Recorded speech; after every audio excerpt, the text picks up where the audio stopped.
자, 오늘은 사무엘기하 23장 1절에서 7절까지 기록된 다윗의 마지막 말에 대해서 함께 살펴보고자 합니다. 자, 이 사무엘기 상과 사무엘기 하에서 다윗이 가장 많이 등장합니다. 이스라엘의 왕으로서, 또 하나님의 대언자로서, 또 시편 기자로서 그는 여러 가지 활동을 했습니다. 그가 마지막으로 남긴 말들을 살펴보면서 다윗은 어떠한 사람이었는지, 또 다윗의 말을 통해서 계시된 예수 그리스도는 어떠한 분인지 오늘 함께 살펴보고자 합니다. 1절에 보니까 다윗이 어떠한 사람인지 기록되어 있죠. 다윗은 이새의 아들입니다. 다윗의 아버지가 이새라는 사람인데 이새는 유다 지파에 속한 사람입니다. 그리고 유다 지파 사람들 가운데 그 당시로는 가장 나이가 많은 축에 속했던 사람이었습니다. 다윗은 이새의 그 막내 아들이었습니다. 다윗이 유다 지파에서 태어났다는 것, 그리고 이새의 가문에서 나왔다는 것은 이사야 대언자의 기록에도 나와 있습니다. 이사야 11장 1절에 보니까 이사야 11장 1절에서 이새의 줄기에서 한 막대기가 나며 그의 뿌리에서 한 가지가 나서 자랄 것이요. 이새의 줄기에서 나온 자, 이새의 아들 다윗을 이야기합니다. 1차적으로는 다윗입니다. 그런데 이사야 11장에서 이야기하고 있는 것은 이새의 아들 다윗뿐만 아니라 다윗의 자손으로 오실 예수 그리스도에 대한 예언의 말씀입니다. 이사야 대언자는 다윗보다도 훨씬 더 후대의 사람입니다. 그렇기 때문에 이새의 아들 다윗을 이야기하기보다는 이새의 아들 다윗에게서 장차 오실 예수 그리스도의 모습을 이제 내다보고 있는 것입니다. 다윗이 왜 중요한 인물이냐면은 하나님 앞에서 이스라엘 통일 왕국의 왕이 되었다 그 사실보다 더 중요한 것은 예수 그리스도께서, 구원자 예수 그리스도께서 다윗의 씨를 통해서 오시기 때문입니다. 또 다윗은 스스로 자기를 가리켜 소개하기를 높이 일으켜진 자라고 했습니다. 다윗은 낮은 신분의 사람이었습니다. 그는 어릴 때 아버지의 양들을 돌보는 일을 맡았습니다. 목자라는 것은 고귀한 신분이 아닙니다. 왕이나 귀족이나 제사장과 같은 신분이 아니라 낮은 신분에 속해 있던 사람입니다. 그런데 그는 낮은 위치에 있다가 하나님께서 그를 높이 들어주셨습니다. 사무엘기하 7장 8절 말씀을 보니까 그런즉 이제 너는 내 종 다윗에게 이같이 이를지니라. 만군의 주가 이같이 말하노라. 내가 너를 양우리에서 곧 양들을 따르는 일에서 취하여 내 백성 즉 이스라엘을 다스릴 치리자로 삼았고, 양들을 돌보고 새끼 뵌 암양을 돌보던 그런 다윗, 양들을 돌보고 섬기던 그 다윗을 하나님께서 지극히 높여서 온 이스라엘의 양무리, 하나님의 양무리를 치는 자로 삼았습니다. 이스라엘의 왕으로 세우신 것입니다. 낮은 신분에서 크게 높여진 인물이 다윗입니다. 또한 이것은 세상에 오실 예수 그리스도의 모습이기도 합니다. 예수님은 저 하늘의 왕좌, 그 영광스러운 왕좌를 떠나서 낮고 천한 이 세상에 오셨습니다. 비천한 사람의 몸으로 오셨고, 날 때에는 베들레헴 마구간의 말구유, 가장 낮은 위치에 오셨습니다. 돌아가실 때에도 예수님께서는 십자가에 달려서 죄인들과 함께 죽임을 당하셨습니다. 그러나 하나님께서 그분을 지극히 높여서 영광스럽게 하셨고, 모든 무릎이 예수의 이름 앞에 꿇게 하시고, 모든 입술이 예수 그리스도를 주라 시인하게 만드셨습니다. 낮은 신분에서 지극히 높여진 다윗, 그 다윗은 비천한 사람의 모습으로 오셨다가 십자가의 죽음과 부활을 통해서 영광스러운 위치로 오르신 우리 주 예수 그리스도를 표상한다고 할 수가 있습니다. 세 번째는 다윗을 가리켜서 야곱의 하나님에게서 기름 부음 받은 자라고 합니다. 기름 부음 받은 자, 히브리어로는 기름 부음 받은 자를 가리켜서 메시아라고 합니다. 그리스 말로는 기름 부음 받은 자 크리스토스, 그리스도라고 합니다. 다윗은 왕으로 기름 부음을 받았습니다. 하나님께서 기름을 부어서 임명하는 직분이 세 가지가 있습니다. 첫째는 왕이요, 두 번째는 제사장이요, 세 번째는 대언자입니다. 다윗은 그 중에서 왕으로 기름 부음을 받았습니다. 다른 왕들과는 달리 자그마치 세 번이나 기름 부음을 받았습니다. 첫 번째는 사무엘기상 16장 13절에서 사무엘이 다윗을 찾아갑니다. 하나님께서 사울 왕을 버리셨다. 그래서 사무엘이 슬퍼하고 있을 때 하나님께서는 언제까지 슬퍼하고만 있겠느냐? 사울을 대신하여 내가 이새의 아들 가운데에서 왕을 세우겠다. 그래서 이제 사무엘기상 16장 13절에 보면 사무엘이 이새의 아들들 가운데에서 그의 형제들 가운데에서 다윗에게 기름을 부었고 그날 이후로 주의 영께서 다윗에게 임하셨습니다. 물론 기름 부음을 받았다고 해서 당장 왕이 된 것은 아닙니다. 왕이 되기까지는 이제 많은 시간이 흘렀습니다. 하나님께서 사울을 버리시고 다윗과 함께 하신다는 것 때문에 사울은 다윗을 시기하고 미워하여 그를 죽이려고 했고 다윗은 생명을 건지기 위해서 도망을 다녀야만 했습니다. 그리고 사울이 길보아산 전투에서 죽은 다음에 그 이후에 지도자가 없는 이스라엘 민족 가운데서 유다 지파가 찾아와서 다윗에게 기름을 붓게 됩니다. 사무엘기하 2장 4절에 기록되어 있습니다. 유다 사람들이 와서 거기서 다윗에게 기름을 부어 유다의 집들, 유다 지파를 다스릴 왕으로 삼았습니다. 자, 그렇게 해서 이제 두 번째 기름 부음을 받았고요. 세 번째는 이스라엘과 유다 지파의 모든 장로들이 온 이스라엘 백성이 다윗을 왕으로 세웁니다. 사무엘기하 5장 3절에 보면은 이스라엘의 모든 장로가 헤브론에 나와서 다윗 왕과 동맹을 맺고 그들이 다윗에게 기름을 부어서 유다 지파는 물론이요 전체 이스라엘을 다스릴 왕으로 세우게 됩니다. 그래서 다윗은 야곱의 하나님에게서 기름 부음을 받은 자입니다. 다윗이 하나님에게 기름 부음을 받은 이것은 장차 세상에 오실 예수 그리스도를 표상합니다. 예수라는 것은 히브리 사람 이름입니다. 여호수아하고 똑같은 이름이에요. 근데 이 예수 뒤에 그리스도라는 이름이 붙었는데 이 그리스도는 이름이 아니라 직분입니다. 기름 부음을 받은 자, 메시아라는 뜻입니다. 예수님께서는 유대인들의 왕으로 오셨습니다. 그래서 왕으로 기름 부음을 받은 자입니다. 또한 예수님께서는 십자가에 달려 죽으시고 부활하시고 하나님의 왕좌 우편에 앉으셨습니다. 그리고 우리 죄인들을 위하여 하나님 앞에 호소하시고 우리를 위해서 기도해 주시고 하나님 앞에서 우리의 대제사장이 되셨습니다. 대제사장으로 기름 부음을 받은 겁니다. 또한 예수님께서는 지상에서 사역을 하실 때에 하나님의 말씀을 이스라엘 백성에게 선포하셨습니다. 하늘의 왕국에 대한 말씀을 전해주셨고 천국과 지옥을 가르쳐 주셨고 구원의 길을 알려주셨습니다. 하나님의 말씀을 하나님을 대신하여 전달하는 자, 대언자. 예수님은 대언자 역할도 담당하셨습니다. 예수님은 그리스도이십니다. 기름 부음을 받은 자입니다. 예수님은 왕이시고 제사장이시고 또한 대언자이십니다.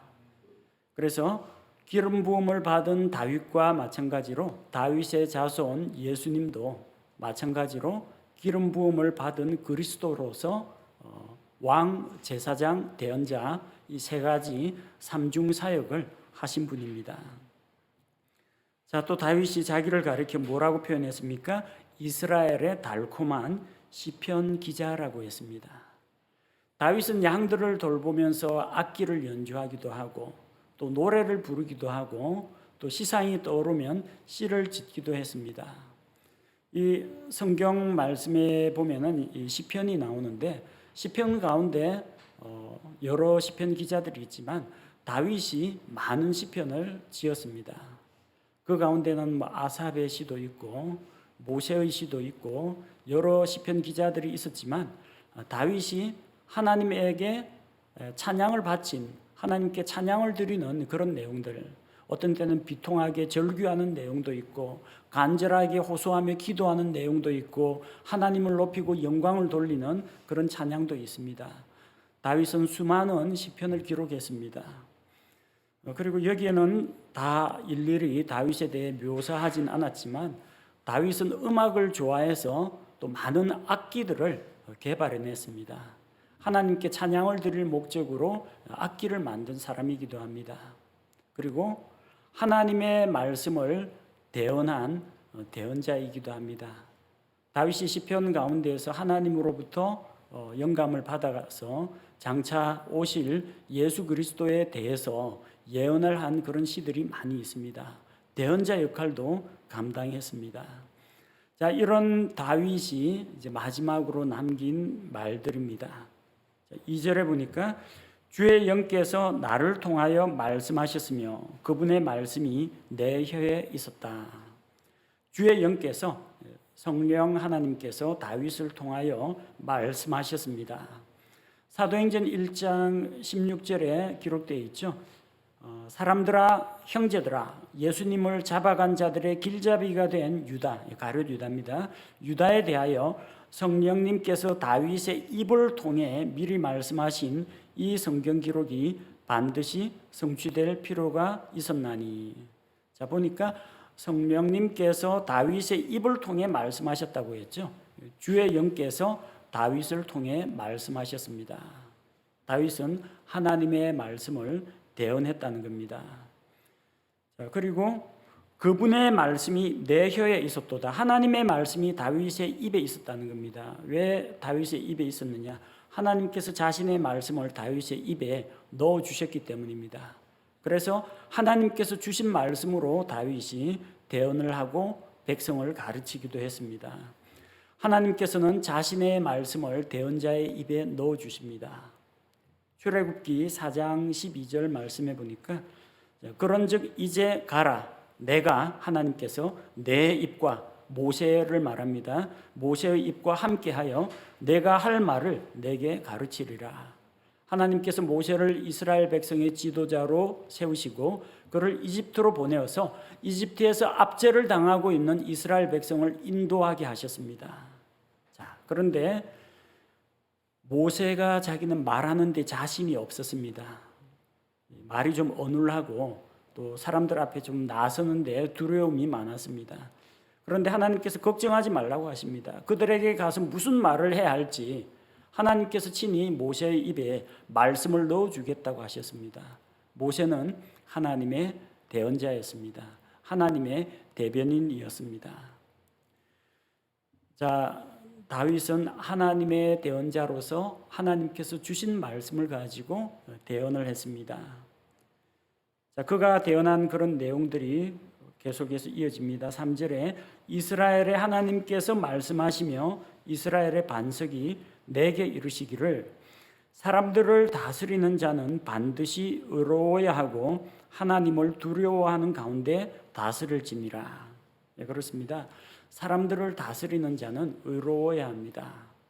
왕으로서 이스라엘 백성을 다스리려면 하나님 앞에서 바른 사람이어야 합니다.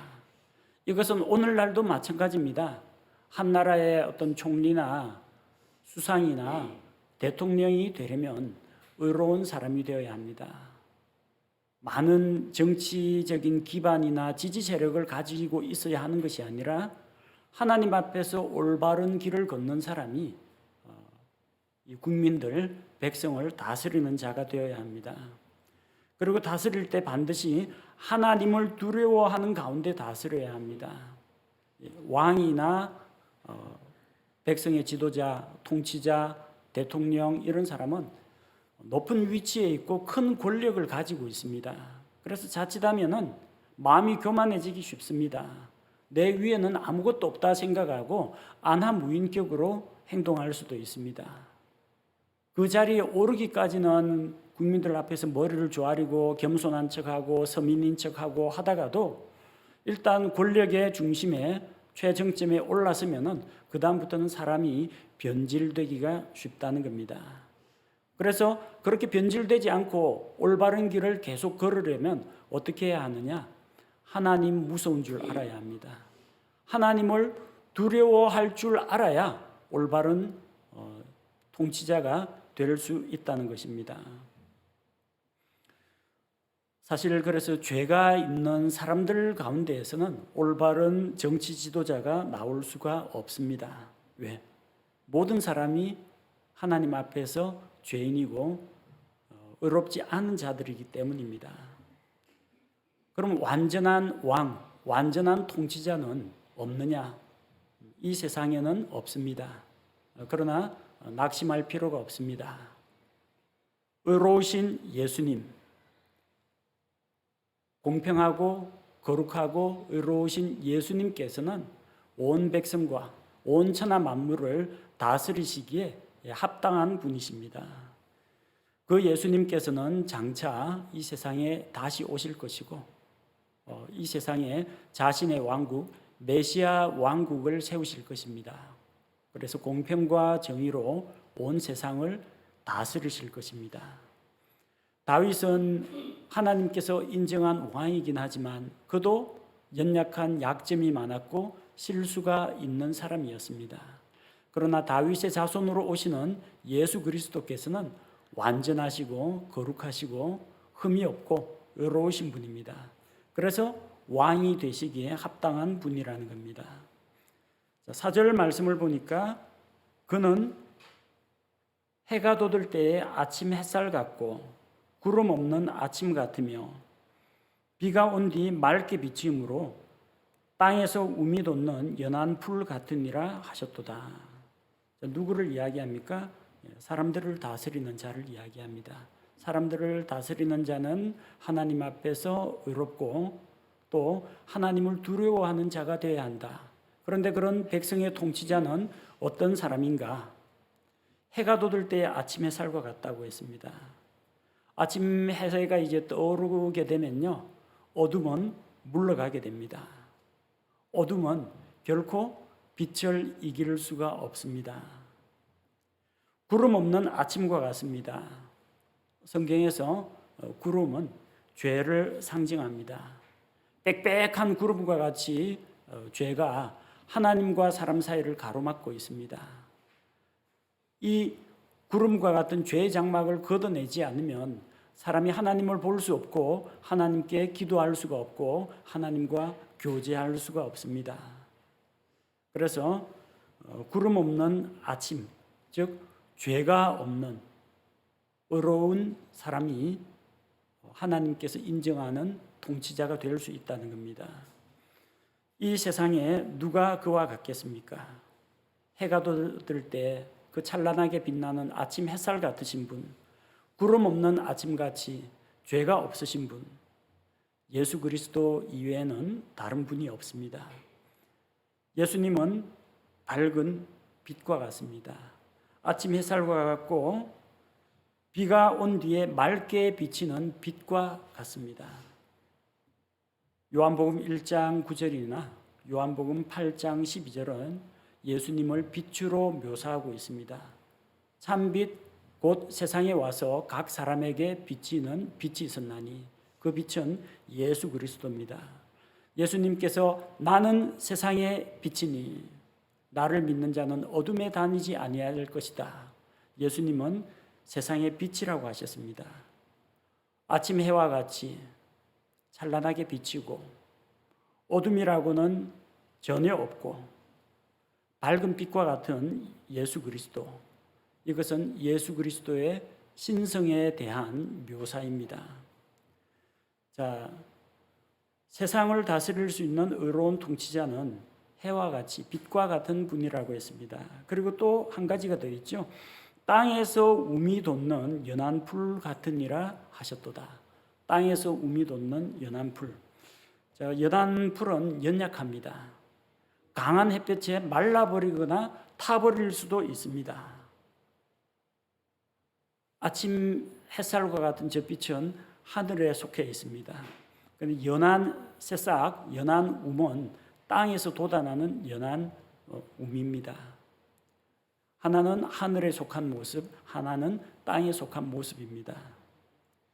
비가 온 뒤에 움이 돋는 연한 풀과 같은 모습, 이것도 예수님에 대한 모습입니다. 연약하고 비천한 사람의 몸을 입고 오신 예수 그리스도, 우리와 같은 연약함을 몸소 감당하신 예수님의 인성을 드러냅니다. 하늘의 해, 이것은 예수님의 신성을 나타내고 땅에 있는 연한 풀은 인간과 같은 이런 연약한 육신을 입고 오신 예수님의 인성을 이야기합니다. 이것은 이사야 대언자가 대언한 말씀과도 일치합니다. 이사야 53장 2절, 이사야 53장 2절을 보니까 그가 그분 앞에서 연한 초목같이 마른 땅에서 나온 뿌리같이 자랄 터이니 그에게는 모양도 없고 우아함도 없으며, 예수님에게는 사람들의 관심이나 그 사람들을 사로잡을 만한 어떤 외적인 매력이나 그런 것이 없었습니다. 연한 초목과 같이 연약한 모습이었고 마른 땅에서 나온 뿌리와 같은 그런 분이었습니다. 하늘의 영광 가운데 쌓여 계실 분이 우리와 같은 사람들을 위해서 이 땅에 내려오셨고 우리와 같은 연약한 비천한 사람의 몸을 입으셨다는 것입니다. 4절은 예수 그리스도의 신성과 예수 그리스도의 인성을 함께 노래하고 있습니다. 자, 5절 말씀을 보니까, 자, 5절은 다윗은 감히 자기가 이와 같은 모습은 되지 못한다고 했습니다. 다윗은 하나님 보시기에 결코 완전하고 의롭고 거룩한 자가 못 됩니다. 다윗은 하나님을 두려워하고 공경하고 예배를 했지만 때로는 하나님 무서운 줄 모르고 죄를 저질렀던 그런 적도 있습니다.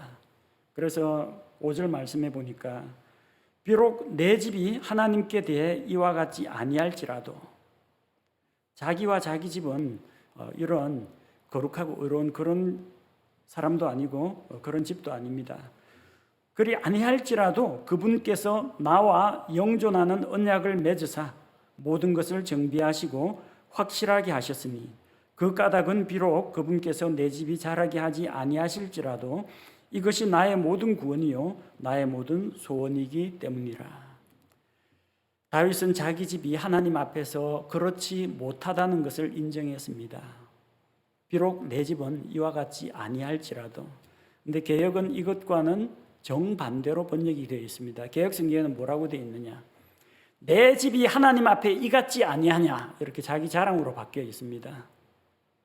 다윗의 집이 정말 그래요. 다윗의 집이 아침 햇살 같고 구름 없는 아침 같고 맑은 빛과 같고 거룩하고 의롭고 완전합니까? 다윗이나 다윗의 집은 그렇지 않습니다.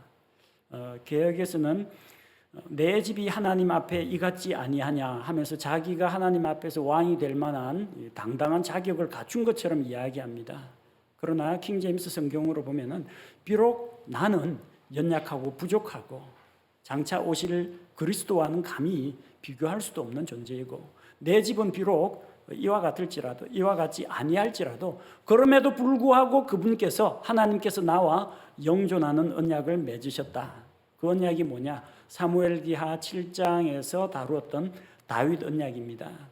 다윗이 하나님을 위해서 성전을 짓겠다, 하나님의 집을 짓겠다고 했을 때 하나님께서 너는 전쟁터에서 피를 너무 많이 흘렸으니까 그 일을 할 수가 없고 너의 아들 대에서 솔로몬이 하나님의 전을 지을 것을 말씀하시고 내가 내 앞에서 이런 마음을 가진 것을 하나님께서는 기뻐하신다고 하셨습니다. 그리고 오히려 내가 너를 위해 집을 세우겠다. 하나님께서 다윗의 집을 세우시겠다. 너의 왕국이 영원히 견고히 설 것이다. 그리고 그 왕국에서 다윗의 씨가 내 후손이 영원토록 왕으로서 통치할 것이다. 이 세 가지를 약속하셨습니다. 다윗은 하나님 앞에서 부족한 자였습니다. 다윗의 집안도 하나님 앞에서 내세울 것이 없는 집안이었습니다. 하지만 그럼에도 불구하고 하나님께서 은혜를 베풀어서 다윗과 영원한 언약을 세우셨고, 비록 주께서 그의 집을 번성케 아니하실지라도 이 다윗의 언약은 그의 구원이요 그의 소원이요 이스라엘 백성의 소망이 되었다는 것입니다. 다윗은 하나님께서 그런 주신 언약을 통해서 단순히 자기 집안과 다윗 왕가가 번성할 것만 바라본 것이 아니라 장차 온 세상을 다스릴 예수 그리스도께서 다윗의 씨를 통해서 오실 것과 그분께서 유대인이나 이방인이나 모두 다 회개하고 돌아오는 자들을 받아주시고 천년왕국에서 주님께서 권세 있게 다스리실 것을 미리 내다본 것입니다. 그래서 이것이 구원이요 이것이 그의 소원이라고 했습니다. 하지만 다윗이 말한 것처럼 그 그리스도의 왕국에 들어가지 못할 자들도 있습니다. 하나님 보시기에 의롭지 못한 자들이 있습니다. 왕이 세상에 오셨지만 그 왕을 알아보지 못하고 왕을 인정하지 않는 자들이 있다는 것을 내다보았습니다. 자, 이어지는 내용에서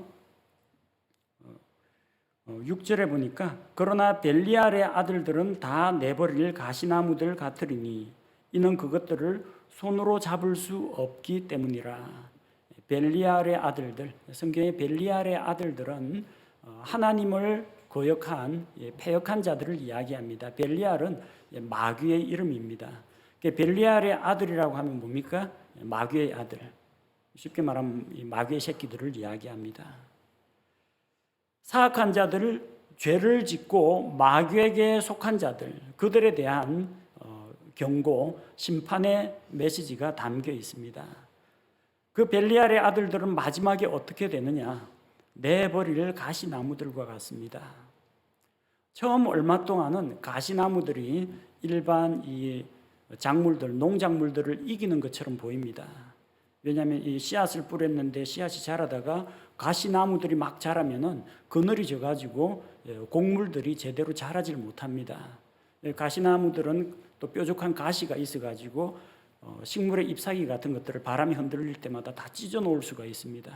일시적으로는 이 메마른 가시나무들이 이 일반적인 농작물들을 이기고 그들 위에 군림하고 그리고 강한 무기를 가지고 있어서 이길 것 같지만 그 가시나무들은 결국은 다 멸망합니다. 이스라엘의 그 밭 가장자리에는 가시나무가 자랍니다. 자연스럽게 자라는 것도 있고 또 그 가시나무를 이용해 가지고 밭에 울타리를 치는 경우도 있습니다. 뭐 이웃 농부가 와서 자기 집 곡식을 뭐 슬쩍 해가지는 않겠지만 농작물들을 해치는 이 짐승들, 들짐승을 막기 위해서 밭 주변에 가시나무로 울타리를 치는 경우도 있습니다. 그런데 그 가시나무들은 맨손으로 만지다가 다칠 수가 있어요. 그렇기 때문에 직접 상대하지 않는 것이 좋습니다. 나중에 가시나무를 치울 때는 손으로 잡을 수 없기 때문에 연장을 준비해야 됩니다. 7절에 보니까 다만 그것들을 만질 자는 반드시 쇠와 창자루로 둘러싸여야 하리니 그것들이 같은 곳에서 철저히 불살라지리로다 하니라. 가시나무들은 쇠와 창자루를 가지고 다루어야 합니다. 맨손으로 가시나무 가시를 꺾거나 할 수는 없기 때문에 왜 이 가시나무를 치우느냐? 나중에 곡식을 수확할 때가 되면 이 가시나무들은 더 이상 필요가 없습니다. 그리고 만약 가시나무가 밭 가운데서 자란다, 그런 문제죠. 그럴 때는 연장을 챙겨가지고 그것을 베어내거나 뽑아야 됩니다. 가시나무들은 아무런 쓸모가 없습니다. 이 밀이나 보리 같은 경우에는 사람들에게 양식이 되고 가축들의 먹이가 됩니다. 근데 가시나무를 어디다 쓰겠습니까? 뭐 하는 데 쓰시겠어요? 아무런 쓸모가 없습니다. 사람이 찔리거나 다치거나 합니다. 쓸모없는 것은 결국 마지막에는 불에 태워서 없애게 됩니다. 그래서 쇠나 창자루 같은 것들로 가시나무들을 치고 꺾고 베어가지고 갈퀴로 긁어 모읍니다. 그래서 그것들이 같은 곳에서 철저히 불살라지리로다 하니라. 밭 이쪽, 밭 저쪽 길가에 있는 거 가시나무들은 다 긁어 모아가지고 한 자리에 모아서 같은 곳에서 불살라진다는 겁니다. 같은 곳이 어디입니까? 꺼지지 않는 지옥불. 그리고 마지막에 꺼지지 않는 불호수를 이야기합니다. 사악한 자들은 전 세계 어디에 있든지 어느 시대에 살았든지 나중에 같은 곳에 모이게 됩니다. 심판의 장소, 형벌의 장소, 꺼지지 않는 지옥불, 꺼지지 않는 불호수 속에 같은 곳에 집어던져서 그 속에서 영원토록 불살라질 것입니다. 이것은 무엇을 말합니까? 예수님께서 이 세상에 오셔서 다윗 언약과 같이 온 세상을 다스리는 공의로운 왕으로 오셔서 백성을 다스릴 뿐만 아니라 왕으로 오신 예수 그리스도, 구원자로 오신 예수 그리스도를 인정하지 않고 받아들이지 않는 이 벨리알의 아들들, 사악한 자들에 대해서는 심판하신다는 겁니다. 창조주 하나님이시요 또한 그분은 심판주 하나님으로 이 세상에 오실 것입니다. 그래서 예수님을 우리는 구원자로 만나야지 심판자로 만나서는 안 됩니다. 구원자이신 예수님 꼭 만나시기 바랍니다. 다윗의 마지막 말은 다윗이 자기가 기분에 흥에 겨워가지고 하고 싶은 말을 흥얼거린 것이 아니라 하나님께서 다윗의 입에 성령님을 통해서 말씀을 주셨고 이 말씀을 통해서 왕은 어떤 사람이 되어야 하느냐, 또한 동시에 거룩하고 의로우신 왕이 오실 것인데 그분은 어떤 분이시냐, 세상에 오실 예수 그리스도를 소개하고 있다는 것입니다. 하나님의 말씀은 성령님을 통해 주신 대언의 말씀입니다. 하나님께서는 대언자들의 입에 말씀을 넣어주셨고 대언자들은 그 말씀을 입으로 선포하기도 하고 문서로 기록하기도 했습니다.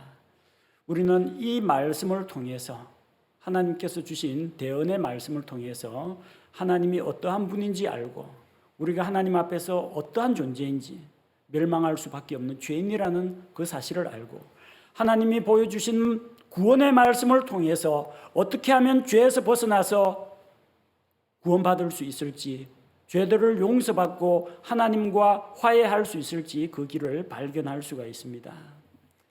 다윗은 성령님께서 주신 그런 영감을 통해서 의로우신 왕으로 세상에 오실 예수 그리스도를 기다렸습니다. 예수님은 아침 햇살과 같은 분, 어둠을 물리치시는 분, 구름 없는 아침과 같은 분, 그리고 밝게 비치는 빛과 같은 분이라고 노래했습니다. 예수님은 하늘에 속한 신성을 가지신 분이라는 겁니다. 또한 예수님은 땅에서 움이 돋는 연한 풀과 같다고 했습니다. 사람들 보기에 비천하고 낮고 연약한 모습을 가진 우리 예수님은 우리의 연약한 약점들을 몸소 겪으시고 체험하신 분입니다. 그래서 우리의 연약함을 잘 알고 계시는 분입니다. 우리와 같이 되셨고 우리가 겪어야 할 고난과 슬픔과 심지어 죽음까지도 친히 겪으신 분입니다. 완전하신 하나님이자 완전하신 사람입니다. 다윗은 예수 그리스도의 신성과 인성을 노래했습니다. 또한 이분께서는 오셔서 왕으로서 다스리시고 또한 하나님께 거역하고 반역하는 자들을 심판하실 것이라고 성경은 기록하고 있습니다. 이 세상은 밭입니다. 그 밭에는 먹기 좋은 곡식만 자라는 것이 아닙니다. 곡식 중에는 가라지도 섞여 있고 밭 주변에는 가시나무도 자랍니다. 지금은 그냥 여러 가지 것들이 같이 어울려서 자란다 할지라도 하나님께서 수확하실 때가 되면은 가라지와 가시나무는 불에 태워 없애버리고 알곡들만 모아가지고 하나님께서 창고에 들이실 것입니다. 우리는 무엇이 되어야 하겠습니까?